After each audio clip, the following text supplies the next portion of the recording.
আমি খুব মধ্যবিত্ত ঘরের একটা মেয়ে। বাবার টাকা পয়সা নাই বলে আর যৌতুক দিতে পারে না বলে আমার বিয়ে হচ্ছে না। আর বেসিক্যালি হচ্ছে যে দেখতে তো আপনারা পাচ্ছেন অবশ্যই যে আমি কেমন বা আমি কোন ফ্যামিলির মেয়ে, এটা অবশ্য আমার গেটআপে বোঝা যায়।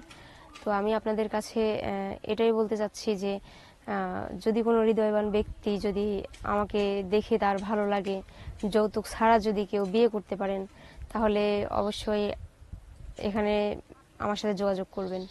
নাম কি আপনার? আমার নাম হচ্ছে নীলা। বাড়ি কোথায়? বাড়ি হচ্ছে ঢাকায়। আজকে এই প্রতিবেদনে আসার মেন উদ্দেশ্য কি? মেয়ের উদ্দেশ্য হচ্ছে এটাই যে আমি হচ্ছে যে একটি পাত্র চাই যে যৌতুক ছাড়া আমাকে বিয়ে করবে। দেশি না বিদেশি? সেটা দেশি হোক বা বিদেশি হোক, মানে সেটা যেমনই হোক না কেন, কিন্তু আমি চাই যে আমার মানে লাইফে কেউ আসুক জীবন সঙ্গী হিসেবে, কারণ একা একা আর কতদিন থাকা যায়। বুঝতে পারছি। তো আপু, এখন কালো ছেলে পছন্দ না সুন্দর ছেলে পছন্দ? হ্যাঁ, কথাটা হচ্ছে যে কালো হোক আর সুন্দর হোক সেটা সবাইকেই কিন্তু সৃষ্টিকর্তা সৃষ্টি করছেন। তো আমি চাই যে হচ্ছে যে সে কালো হোক বা ফর্সা হোক, তার মনটা যেন ভালো হয়, সে যেন আমাকে ভালোবাসে, সে যেন আমাকে কেয়ার করে, এরকম একটা ছেলে চাই আমি। আপনার সাথে যোগাযোগ কিভাবে করবে? নিচে ডিসপেন্সারে আমার নাম্বার দেওয়া আছে, ওখানে ক্লিক করলে আমাকে পাওয়া যাবে। হুম, এখন কেউ যদি বিয়ে করতে চায় তাহলে কোথায় আসতে হবে? ঢাকায় আসবে আমার বাড়িতে। ঢাকায় থাকেন? হ্যাঁ, পরিবারে কে কে আছে বললেন? পরিবারে আমার বাবা মা আছে। আর আমি তো আগেই বলে দিছি যে আমি খুব গরিব ঘরের একটা মেয়ে। তো যদি কেউ সহানুভূতি দেখিয়ে আমাকে যদি বিয়ে করে, এটাই। এটাই আর কি। হুম।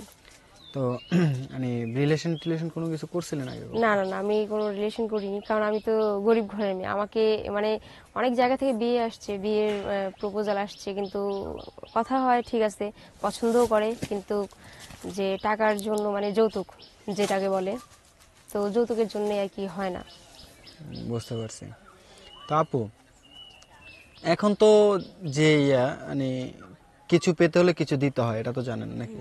তাহলে সেটা ঠিক আছে, কিন্তু আসলে আমার বাবার তো এরকম সামর্থ্য নেই। যদি সামর্থ্য থাকতো তাহলে আজকে আমার এই পেজের সামনে এসে এইভাবে কথা বলতে হতো না, বা এইভাবে একটা বড় খুঁজতে হতো না। তো আপনি কিভাবে জানলেন যে আমাদের কাছে আসলে পাত্র পাওয়া যাবে? আমি এটা অনেকবার দেখছি, দেখার পরে আমি এখানে আসছি। তা আমরা প্রতিবেদন একেবারে শেষ পর্যায়ে, দর্শকদের উদ্দেশ্যে কিছু বলার আছে? দর্শকের উদ্দেশ্যে আমি শুধু এটাই বলবো যে যদি কোনো হৃদয়বান ব্যক্তি যদি আমার প্রতি একটু মায়া কাজ করে, বা আমাকে দেখে যদি কারো ভালো লেগে থাকে, কেউ যদি এরকম মানে যৌতুক ছাড়া যদি আমাকে বিয়ে করতে চায়, তাহলে আমি তাদের বলবো যে তারা যেন আমাকে নক দেয়। তাই? হ্যাঁ। এখন মানে অনেকের আছে দেশি ছেলে পছন্দ, অনেকের আছে বিদেশি ছেলে পছন্দ, আপনার কোনটা পছন্দ?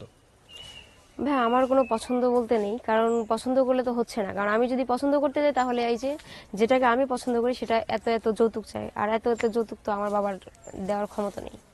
মানে যৌতুক ছাড়া যদি কেউ আপনাকে ধরেন, আপনার কিরকম ছেলে পছন্দ, হ্যাঁ, এটা যদি আবেগটা প্রকাশ করতে পারতেন, তাহলে দেখা গেছে আমাদের দর্শকদের মধ্যে এরকম অনেকেই থাকতে পারে যদি আপনাকে বিয়ে অবশ্যই। করতে চায় যৌতুক ছাড়া, হ্যাঁ, সেক্ষেত্রে অবশ্যই। আর সেই জন্য জানতে চাইছি আপনার কিরকম ছেলে পছন্দ।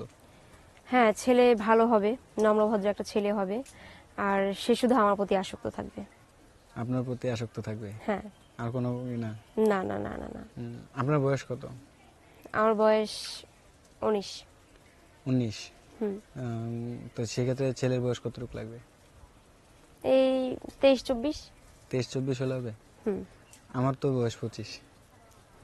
তাহলে তো আপনি বেশি সিনিয়র হয়ে গেলেন। বেশি সিনিয়র? এই 1 বছর 2 বছর আপনার টার্গেটের থেকে বেশি সিনিয়র হয়ে গেলাম? মনে হচ্ছে তাই আর কি। যাক আপু, দুষ্টামি করলাম, আসলে আমারও ফ্যামিলি আছে, আমার পরিবার আছে, আমার বাচ্চা আছে। দোয়া করি আপনি ভালো একজন পান, ঠিক আছে? তো আমরা আপু একবারই শেষ করে দিচ্ছি, তো দর্শকদেরকে একটু কষ্ট করে বলে দিন আপনার সাথে যোগাযোগটা কিভাবে করবে। নিচে ডিসপেন্সারে আমার নাম্বার দেওয়া আছে, ওইখানে ক্লিক করলে আমাকে পাবে। এটাই আমি দর্শকের উদ্দেশ্যে বলবো। ফোন কি সাথে থাকে সবসময়? হ্যাঁ, আমার সবসময় আমার ফোন কাছে থাকে, তো ওইখানে নক করলে আমাকে পাবে। আপনার ফোন নাম্বারের লাস্ট নাম্বার কত জানেন? হ্যাঁ, কত? লাস্টে 52। 52? সমস্যা নেই। তো আপু, আজকে এই পর্যন্তই, ভালো থাকবেন। জি ভাই।